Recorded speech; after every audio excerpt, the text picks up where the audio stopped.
Well, the date on this map, 1494, is actually getting a little ahead of our story, but I like the map because it so clearly delineates the city-state of Siena, which is where we're traveling now. Now, I have to confess, I have a real soft spot for Siena, and I'll tell you why. The summer after my junior year in college, I had an internship with the UN in Geneva, Switzerland. On the weekends, I used my student rail pass to travel around Switzerland, Italy, and France.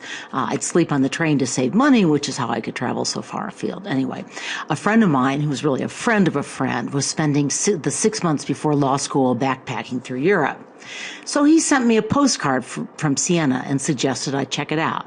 It's even better than Florence, he said. Well, I was skeptical about this, but on his advice, I spent the next weekend in Siena and absolutely loved it. I'm not sure it's better than Florence, but it's smaller and maintains more of its medieval charm. At any rate, I wrote back to this friend of a friend and said I thought he had great taste. Maybe he'd like to join me on one of my weekend jaunts. So we met up in Antwerp, Belgium, and spent most of the time in its splendid art museums looking at Flemish art, which we'll see later in this course. And we also got to know each other a lot better that weekend, and it turns out I've been married to the guy now for almost 35 years. So yes, I have a soft spot for Siena. And yes, my husband still loves art museums, and he'll be joining us for our San Francisco adventures. Again, I hope some of you are coming. So here is Siena's medieval central square. Still looks much as it would have then, of course, minus the automobiles. And here is the Siena Duomo, or cathedral. And you'll notice it looks a lot like the Orvieto Cathedral, which we looked at in the Gothic art lecture. Italian Gothic, as I mentioned before, is kind of a marriage of the simple Renaissance style, the Basilican style, and some of the Gothic architectural flourishes. And we'll see some of these flourishes in the paintings as well. Okay, we're going to go back to Sister Wendy and let her take us on a tour of Siena. So here again you see Duccio's masterpiece with its predella. That's the pedestal below the altarpiece, which is decorated with smaller scenes. You'll need to know that term on your test, by the way. The predella contains scenes of Christ's early life. Maesta means majesty, and it's a title given to many large Italian paintings of the Virgin in full majesty. Basically, an Italian version of Mary as the Queen of Heaven. Now, you've heard the story, but Siena had won a great and unexpected victory over Florence the day after the Feast of the Assumption of the Virgin, during which the people of Siena had en masse rededicated themselves to Mary.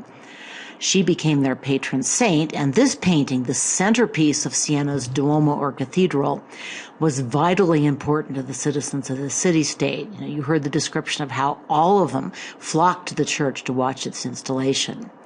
It's an interesting comparison because we in our culture tend to put art at the periphery of our lives. For most of us, it's a luxury or it's a pleasant diversion. For the people of the Italian city-states, art was really at the center, not only of, if you will, cultural life, but of religious and political life. And nowhere was this more true than in Siena.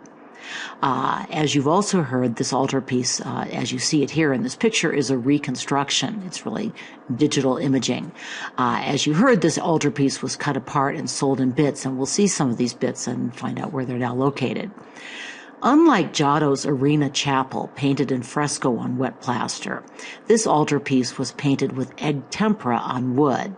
The gold leaf increased the painting's cost, of course, but it also significantly increased its reflection of light.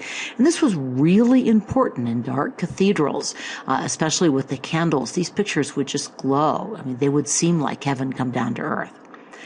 Tempera also allowed for a wider range of colors and for deeper colors in fresco. In fact, painters often used dry secco or dry paint or tempera paint on top of fresco to provide deeper color. I don't know if you noticed the peeling blue sections at the Arena Chapel.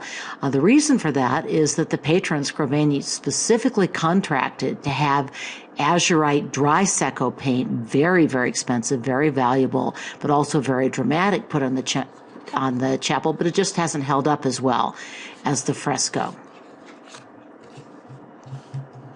So Duccio is often compared with his Florentine contemporary Giotto, and the comparison isn't always very flattering to Duccio. Giotto is deeply admired in part because he really ushers in the Renaissance. Duccio, by contrast, is a Gothic painter, more focused, as Sister Wendy pointed out, on heaven than on earth. And we tend to have a rather Darwinian admiration for progress. Therefore, we admire Giotto, who moved art forward, who innovated more. But we have to try to appreciate Duccio on his own terms, because he's really a spectacularly good painter, and by the way, has very much been rehabilitated by art historians who appreciate his genius. Even though Duccio focused more on heaven than earth, his paintings really do reflect the new humanism of the time, just as French Gothic jam sculptures do. And remember that a lot of this stems from the increasingly powerful and popular Dominican and Franciscan orders, and their focus on serving ordinary people, on telling biblical narratives. At any rate, this is the front of Duccio's altarpiece, with the tall figures designed to be seen from the back of the church. And here we see the tender, approachable Mary of Gothic art. While Duccio does not imitate Giotto's naturalism, he still painted figures with volume, who exist in an identifiable three-dimensional space. So here's the first predella scene, which is the Annunciation. It's now in the National Gallery in London. Note again that you see fairly obvious, if still fairly shallow, three-dimensional space, and some use of perspective, although nothing like what we're going to see in the next unit. This next photo is the birth of Christ, and this one is now found in the National Gallery, Washington, D.C., which is part of the Smithsonian. Great museum. If you're in Washington, by all means, go visit it, among other things, and unlike most art museums, it's free. I love how curious the angels look in this. These are not the blank faces of Romanesque art or the impassive faces of Byzantine angels. These are angels excited, having a special time on Christmas Day. Notice, too, I did not pick up this detail, but the lecture I was listening to pointed it out. The painting shows Mary as being both in a stable and in a cave, really kind of a stable inside a cave. Well, it turns out that the stable was the Western European nativity tradition, and that lives on very much in the creches that many of us have in our homes. The cave, on the other hand, was the traditional Byzantine tradition of the nativity and the way the nativity tends to be shown in Byzantine art. Duccio basically chose all of the above, a stable inside a cave, which indicates in part that this is a transitional work, and it also shows how international the influences were at this time, a theme I'm going to return to in a minute. By the way, the mattress style apparently was Roman. This was the traditional Roman mattress. So how does the painting show continuous narrative? Remember what that means? Well, we see the baby in the manger, but right below that, we see the baby being bathed by midwives in a bathtub. By the way, what does the bathtub resemble? Looks a lot like a communion chalice. That's almost certainly not an accident. Very, very often in religious art, especially medieval Gothic art, we're seeing a prefiguring of later events in the Bible. Here again, you see the spectacular colors produced by egg temper and, of course, the gold. And finally, check out the sheep at the bottom. Once again, they're painted with much more naturalism than the people are. Okay, this is another digitalized image. It's a hypothetical reconstruction of the back of the Maesta, which faced the monks' choir. So the people in the congregation wouldn't see this, the monks would. It contains 40 biblical scenes. By the way, art historians are pretty sure, there's a debate apparently about how the predella was really put together, but they're pretty sure this was how the Maesta was constructed. Okay, this gives you the diagram that was the basis of the picture you just saw. And we're going to be looking at this painting of the betrayal of Jesus a little more closely in just a minute. But what this is showing you is where it belonged in the overall design, which I think is kind of interesting. Okay, and now we're going to be looking at some pieces from the back of the Maesta. This is from the back predella, that is the step-like pedestal. And of course, it shows the temptation of Christ. This is the scene where the devil presents Christ with all the kingdoms of the world, which is depicted here as medieval walled cities. By the way, this is cropped off. The painting itself actually shows more of the cities. I tried to find a better version, but this is the one that seems to be everywhere. Sorry, I think if you check online, you might be able to see one. I just couldn't find one I could copy into a slide. Here again, Notice the importance of architectural elements in proto-Renaissance paintings. Also, I love paintings of the devil. Lots of times artists take creative license with the devil that, frankly, they can't really take with depictions of Christ. They could get into trouble with religious authorities. But you can be as creepy as you want when you're painting the devil, and artists rise to the occasion. Wait till we get to Bruegel and even more to Hieronymus Bosch. We've got some very good devils in store. Okay, here's still another painting. This is the betrayal of Jesus that we saw before. Notice that the landscape remains pretty stylized. That doesn't look like any rock I've seen of, and I'm doing this podcast from southern Utah, which has some mighty strange rocks. So the landscape's still fairly flat, but notice how much movement the painting conveys, particularly the apostles running away. They don't want to get caught by those soldiers, and you can see their flapping cloaks. I mean, they really do seem to be moving. The bodies likewise show considerable modeling. You should know that term by now, modeling. It basically means shows the three-dimensional shape of the bodies under the clothes. Duccio also uses shading. He employs at least a little bit of chiaroscuro. Look at the backs of the figures moving away from Christ. It helps show the figures modeling and also helps, place these objects in space. They're not just floating there. Although when you look at the feet, I would say that they still don't seem to be completely and thoroughly grounded. For that, you need to look at Giotto and his successors. Again, notice the gold leaf that's used to edge Jesus's robe and how it creates a very vibrant, complex, interesting line that draws our eye. And again, one of the characteristics of Gothic art, and this is still Gothic art, albeit late International Gothic art, and Gothic art does tend to have a strong emphasis on line. This is interesting. This is a comparison of Duccio's, oops, I meant to crop that picture on the left. Oh, well. Duccio's and Giotto's rendering of the same scene, which is the marriage at Cana, and particularly Jesus turning the water into wine. Now, one thing, actually, let me stop and ask, what do you notice about the differences between the two paintings? Well, one thing that's very clear, and you should be used to thinking about by now, is that the tempera colors are much brighter. Tempera in particular does a great job with reds and oranges, and we see a lot of that there. Notice, too, that there is really more perspective in Giotto's painting. I mean, you do see some perspective in the Duccio painting. I mean, you've clearly got a three-dimensional space. But Giotto's painting, with its use of shadow, with the corners in the room, it just shows much more depth and space. Again, we don't have full perspective yet, but we're getting closer. Here are some more weird rocks. This is the scene where Christ tells Mary Magdalene not to touch him. He hasn't yet been resurrected. It's a little hard to make out, but now you see all those lines in Christ's robe. Those are actually made with gold leaf. This would have just sparkled in the candlelight. Christ would have sparkled. That gold leaf interspersed in his robe is a sign that he is now resurrected.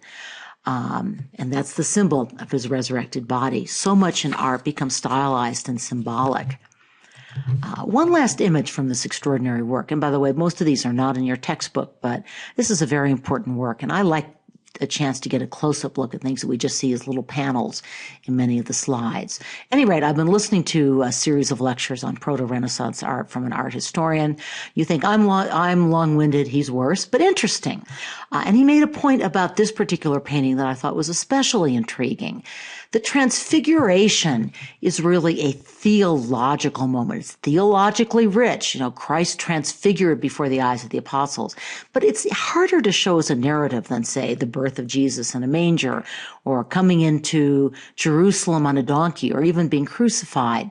For this reason, it's actually particularly suited to Duccio's style, which is more cerebral, more theological, more symbolic than the simpler narrative style of Giotto, which was so heavily influenced by the narrative preaching of the Franciscans. Okay, believe it or not, we are finally leaving the Maesta. Simone Martini was probably a student of Duccio, but he was also influenced by Pisano's Roman-style sculpture. Remember that pulpit that we saw that kind of copied the art of the Roman sarcophagus? We saw that in the last lecture. He was also influenced by French Gothic sculpture and architecture. Those are very Gothic architectural elements in this painting. So the term international style, and Martini is probably the most typical and important of the International Gothic painters. It's basically saying that this is a painting with multiple influences, clearly Italian and French, even German in the emotion and expression that it sometimes contained. So this was a period when artists increasingly traveled for commissions, and there was a lot of learning going on, frankly, a lot of imitation going on. By the way, imitation is a little tricky to use in this context, because often artists were very much expected to follow conventions, because the use of certain forms, certain postures, certain compositions had symbolic and religious importance. And so to depart from them might actually send a signal that the artist didn't want to send. These were meant to be, if you will, theologically correct paintings. At any rate, to return to international style, the term's also used to describe a somewhat more decorative and courtly style. And this is demonstrated especially in the architectural decoration of this piece. By the way, I'm going to get to the theme of the plague at the very end of this lecture, but some people view the International Gothic style as in some ways a reaction against the grimness of the plague, an attempt to liven up, to make more cheerful art at a time when life was not very cheerful.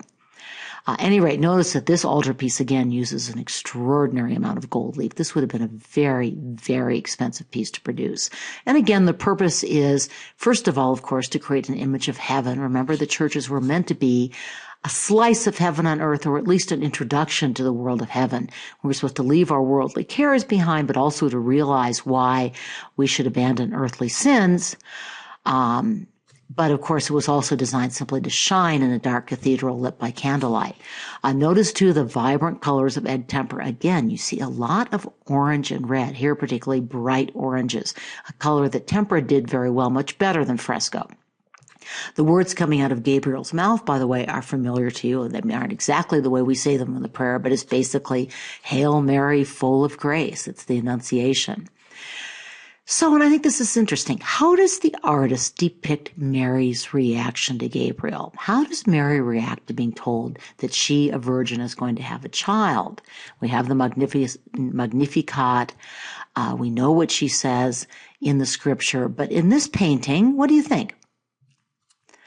I would say her initial reaction is to shrink away. She's alarmed. And by the way, fair enough. One of the things that sometimes irritates me in children's Bible stories, are the sweet looking little angel. Whenever anybody sees an angel in the Bible, basically they keel over, terrified, not necessarily because they're just too wonderful to behold. And so I think actually this has a lot of psychological reality. It's an interesting, and again, there's some emotion here. This is not an impassive Byzantine or even Romanesque painting.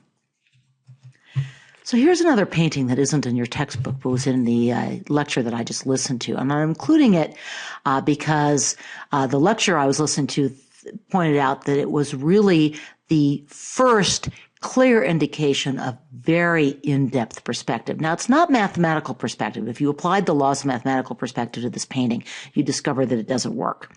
But it's intuitive perspective. In other words, this is an artist looking at the world and translating how his eye sees things on to the painting, which is really an important innovation in art. This is an attempt to capture realism. We talked about this a little bit way back in the beginning of the course, and how whether artists choose, in fact, to depict as optically as they see it, or whether they're trying to, in some ways, depict the reality by use of symbols. This is much more optical. Notice how deeply we are drawn into this space. This is one of the two Lorenzetti brothers. This is the same brother who did the Allegories of Good and Bad Government that we're about to get to. But here's the other Lorenzetti brother, and this is his painting, The Birth of the Virgin. This one is in your book. And here again, you see much more architectural depth. These guys loved architecture. When we get to the Allegories of Government, you're going to see architecture exploding out of the painting. So it's creating a pictorial illusion of three-dimensional space. And it's also, by the way, capturing some of the structural innovations of Gothic art. So this is kind of showing us, notice that you see the groin vaults and the rib vaulting there. So compare it here with the architecturally much flatter Annunciation by Martini. It also has Gothic architectural elements, but this is mostly, though not entirely, two-dimensional space. Okay, we get to, I love these paintings, and these are best seen. They're still in the City Hall in Siena. They're absolutely spectacular, and it's really fun to see them in rooms where basically the 9 wise men who ran the government, or sometimes not so wise men who ran the government, would sit around and make decisions with these paintings, basically constantly imploring them to make the right decisions, to produce justice and not injustice, to encourage order and not disorder. This work was so thoroughly discussed in the video that I'm not going to try to add a lot to that. But again, note that the ideal city is Siena itself. The Lorenzetti brothers are both masterful painters of architecture, and they are very, very loyal sons of Siena. They love their hometown. And as you saw in the video, this is still recognizably what the Sienese countryside looks like. By the way, this is a beautiful part of Italy. Again, you should go someday. And here, under bad government, we see the reign of destruction and violence. And you got some, this has been much more damaged, alas. But you got to look at some of this in the video, really the kind of close-up that makes this much more effective. Okay, let's return now to Assisi, which, as I've already mentioned, is inexplicably, to my mind, left out of your book, because many of these great Sienese painters actually traveled to Assisi to decorate the Basilica of San Francesco. Basically, the Franciscans, even though their monks took a vow of poverty, they were raking in the money because they were enormously popular. And they were given donations partly by people who were eager to donate to the Franciscans and therefore save their souls. So one of the things they did with this money was to decorate this sort of austere but gigantic church that you saw before, and you're going to see in the video, with spectacular paintings. By the way, I'm not going to show you a series of frescoes of the life of St. Francis that were either done by Giotto or what art historians think is rather more likely were done by Giotto's students. I guess I have to cut something out, but let me encourage you, get on the internet and look for them. They're really fascinating. I know that when I saw them in person, I thought they were great. Actually, I don't think they told me at the time that they might not be Giotto. I've learned that since. At any rate, once again, Sister Wendy takes us on a tour, and note especially how she emphasizes the restraint of the Sienese painters, but also their vibrant color. It seems kind of like a contrast, but I think you'll see it really isn't. Okay, this is another work by Pietro Lorenzetti, and this is a chapel at Assisi, and you will see that he's been heavily influenced by Giotto's Arena Chapel. Nevertheless, the paintings themselves are more characteristically Sienese. So here we see one, again, especially, you notice the use of gold leaf, very typical of Siena. Also, the painting has a lot of architecture, but you also see more of that Franciscan narrative style, which is appropriate for the lead church of the Franciscan order. So, for example, you see the children climbing the tree to get a better view of Jesus. That's the kind of down-to-earth, a personal detail that was part of what made the Franciscans' preaching so popular with ordinary people. Okay, both of the Lorenzi brothers suddenly disappear from the annals in 1348, and everyone assumes that they were killed, that they died of the plague, because, in fact, 2/3 of the population of Siena died of the plague. That's 2/3. The city never really recovered after that. I mean, there's still a city of Siena, but it never again became a great Italian commercial center. In an earlier lecture, I talked about the disasters of the 14th century. There was the 100 Years' War between France and England. There was global cooling and the famine that it brought, the Little Ice Age, it's called. The schism in the church. You had Pope in Avignon, a Pope in Rome. How do you trust the church for guidance when you've got 2 different popes? And of course, there was the plague. Arguably, the plague was the greatest of these disasters. Now, this fresco has decayed quite a bit, but basically, it's a depiction, particularly there on the right, of people trying to go about their daily life, particularly the wealthy and carefree, and then death is actually looming over them. And again, it's very hard to see this, but here is one detail, and you see basically these are people who just really maybe even moments before have been wealthy, happy, powerful, and they are struck down by the plague. The ones on the left are dead. The ones on the right are probably dying. This theme, by the way, is echoed in one of the most famous literary works of the early Renaissance. I talked before about Dante's Inferno and how it strongly influenced, really scared to death, the Scrovegnis, led them to build the Arena Chapel and make us all very fortunate indeed. Boccaccio's Decameron is about young people, 10 young people who hole up in the Italian countryside trying to escape the plague, and they spend their time telling stories, a lot of them noticeably bawdy stories. And basically they're waiting for the plague to subside or, as might be the case, to catch up with them. And this is actually a little earlier than the Decameron, but it captures kind of the same spirit. Well, believe it or not, this is your last substantive podcast. I can't speak today. Podcast before Christmas break. You will, of course, get a test review podcast, and in that I will also review the essay questions that will appear on your Unit 6 exam. But let's end on a more cheerful note than thinking about the test. I could not resist another Sister Wendy spoof. This is a different Sister Wendy spoof. This is Sister Randy. Forgive the fourth grade bathroom humor. I still think it's quite funny, and it does mention Siena, so I couldn't resist. We'll hear from Sister Wendy and maybe even from Sister Randy again.